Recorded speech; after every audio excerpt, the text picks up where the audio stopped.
Hello, কি করছো?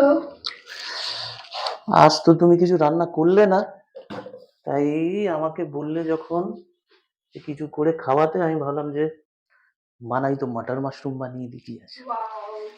তো বাটার মাশরুম বানাতে হলে কি করতে হবে বা কিভাবে বানাতে হবে আমাকে একটু শিখিয়ে দেওয়া হয়? হুম মাটার মাশরুম বানানোর জন্য আমি আগে মাশরুম কেটে রেখেছি ছোট ছোট করে, কেটে ধোয়া।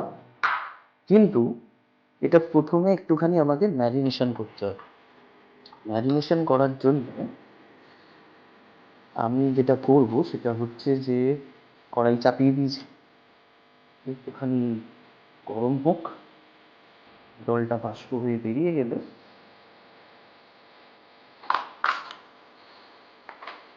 নেব অল্প একটু মাখন। কারণ মাখনটা দিলে পরে কি টেস্টটা বাড়বে। আমি কিন্তু এই মাখনটা জাস্ট গলাম, পোড়াবো। এই জন্যে সামান্য একটুখানি মাখন আমি জাস্ট করে গলিয়ে নিচ্ছি এটাতে।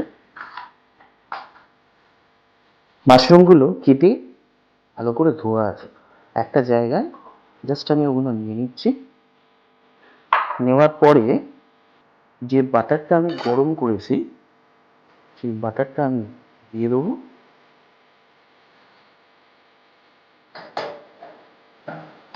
আঁচ বন্ধ, এবং এর সঙ্গে সুন্দর করে যেটা দেব সেটা হচ্ছে অল্প একটু গোলমরিচ,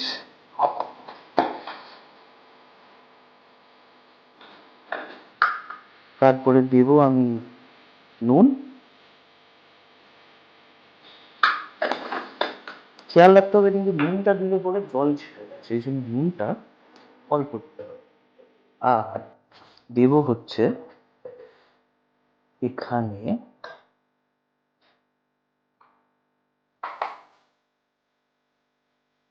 অল্প একটু লঙ্কা গুঁড়ো, আর অল্প একটু হলুদ। দ্যাটস ইট, আর কিছু দিতে লাগবে না। চামচ নিলাম, নিয়ে জিনিসটাকে ভালো করে ম্যারিনেশনের জন্য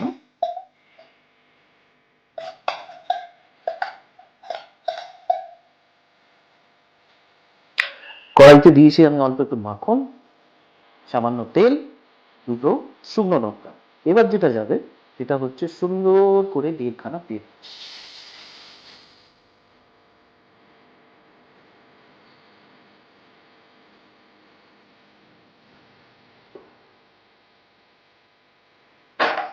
এই 1.5 খানা পেঁয়াজ আমি একটু ভালো করে ফ্রাই করে নেবো।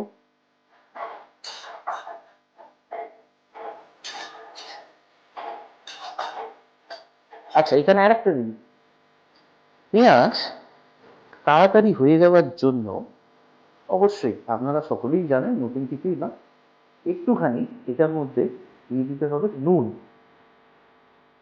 আমি নুনটা কোথায় রেখেছো? হুম, অল্প একটু নুন আমি দিয়ে দিলাম, যাতে পেঁয়াজটাকে মিডিয়াম আছে নাড়ছি আমি। সঙ্গে এটায় আমি দেব হচ্ছে অল্প একটু চিনি। এবার এই পদ্ধতিতে অনেকে চিনি দেয়, আবার পরেও দেয়। আমার দেওয়ার কারণ হচ্ছে কি পেঁয়াজটা যাতে তাড়াতাড়ি বাদামি হয়ে যায়।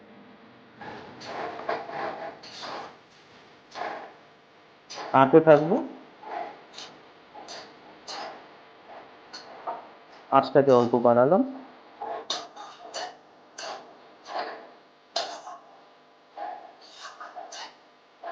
আপনারা দেখতে পাচ্ছেন যে হালকা ব্রাউন অলরেডি হয়ে গেছে, দেখছো তো? হ্যাঁ, এইবার যেটা করতে হবে সেটা হচ্ছে আমি এবার মশলাগুলো দিয়ে দেবো। কি কি মশলা যাবে?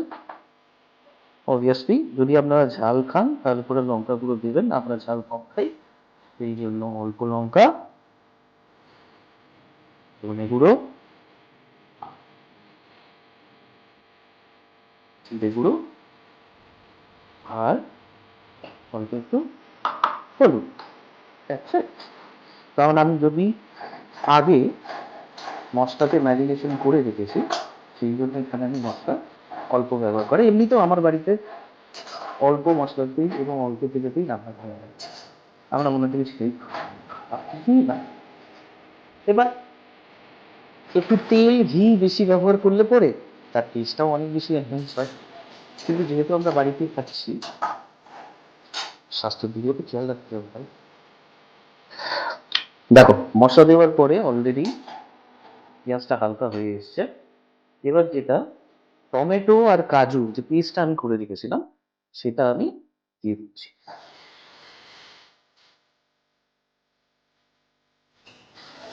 নেড়ে নেবো এবং ততক্ষণ নাড়বো যতক্ষণ না টমেটো কাঁচা গন্ধটা বেরিয়ে আসছে। কালারটা তো খুব ভালো আসলো। কালার আরো ভালো আসবে, অপেক্ষা করো।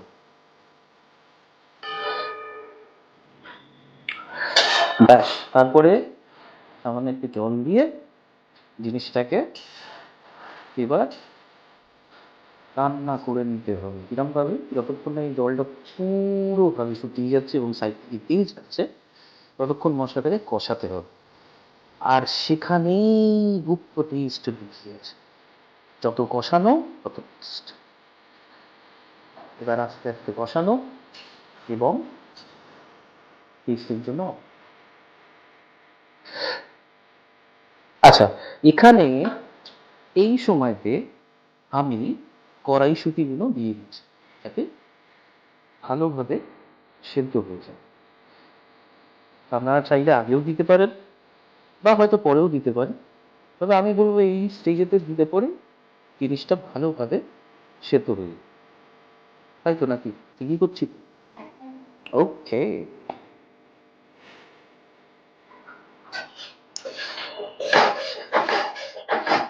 খেয়াল রাখবেন, যেহেতু কাজু দিয়েছেন বলে জিনিসটা কিন্তু নিচে লুকিয়ে যেতে পারে, সেই জন্য কখনোই ছেড়ে কিন্তু কোনো টিভি সিরিয়াল বা এদিক ওদিক বন্ধুদের সঙ্গে গল্প করতে চলে যাবেন না, একদম নাচতে থাকবে।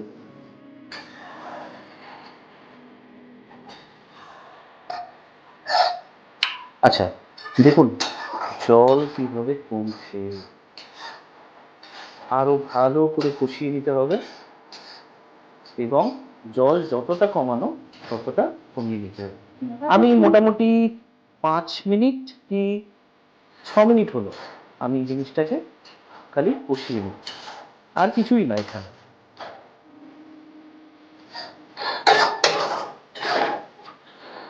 আচ্ছা, এই স্টেজেতে দেখুন সাইডে অলমোস্ট তেল আপনার বেরিয়ে আসছে আর নিচে অল্প অল্প লাগতে শুরু করে দিয়েছে। সুতরাং এই স্টেজেতে আমি যেটা করবো সেটা হচ্ছে মাশরুমটা যেটা আছে সেটা আমি দিয়ে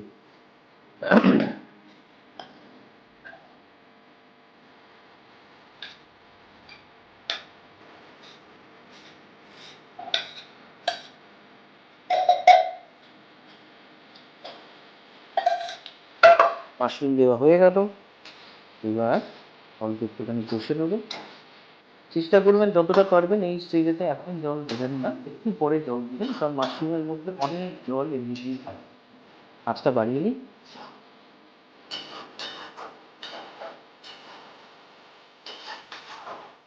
সামান্য একটু কষে দিন জিনিসটাকে, হালকা হাতে কষাবেন, নাহলে মাশরুম ভেঙে যেতে পারে। হালকা তো।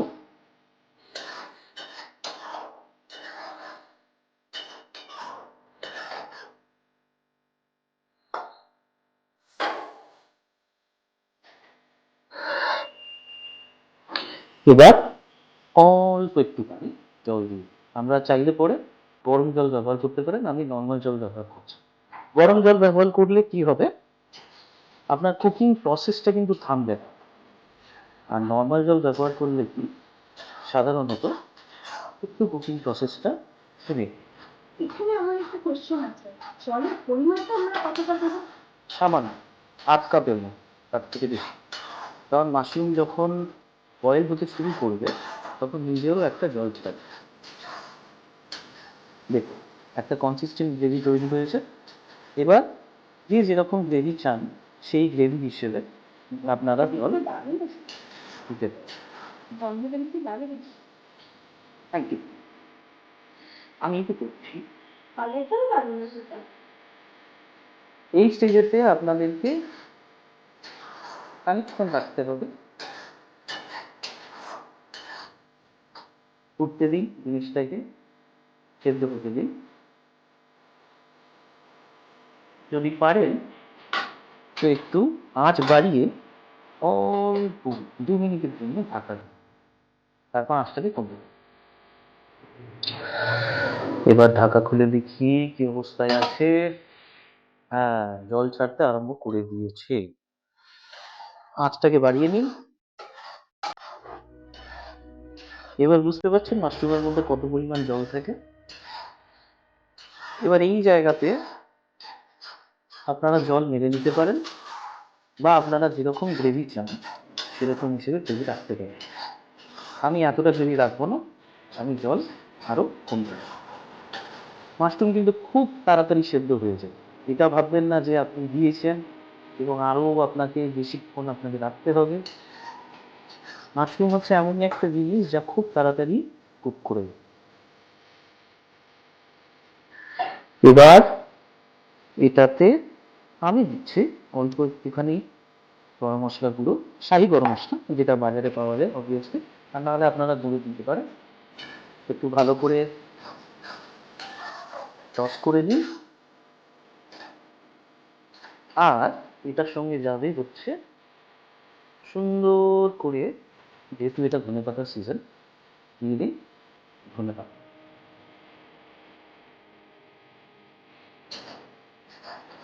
মিক্স করে নিন।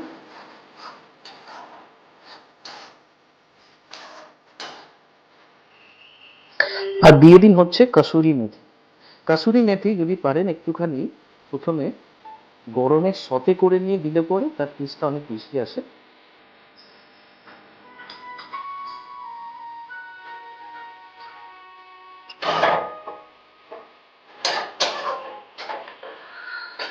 দিয়ে দিলাম কসুরি মেথি, দিয়ে দিলাম ধনেপাতা, আর লাস্ট খালি একটুখানি টাচ দেওয়ার জন্য আমি নেব হচ্ছে সামান্য একটুখানি উপর থেকে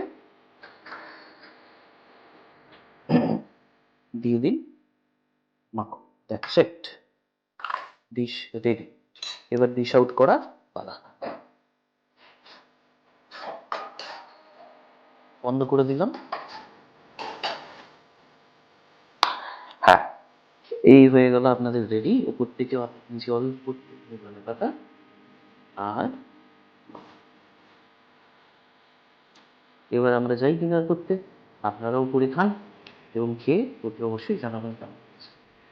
আমার বউ তো আজকে রান্না করলো না, আজ আমার হাতে খেয়ে বলি কেমন হয়েছে। বলো বলো, এই যে একদম সুস্বাদু, দারুণ হবে। ঠিক আছে, টাটা বাই বাই আপনাদেরকে। রান্না যদি ভালো লাগে নিশ্চয়ই আমাদেরকে ধন্যবাদ।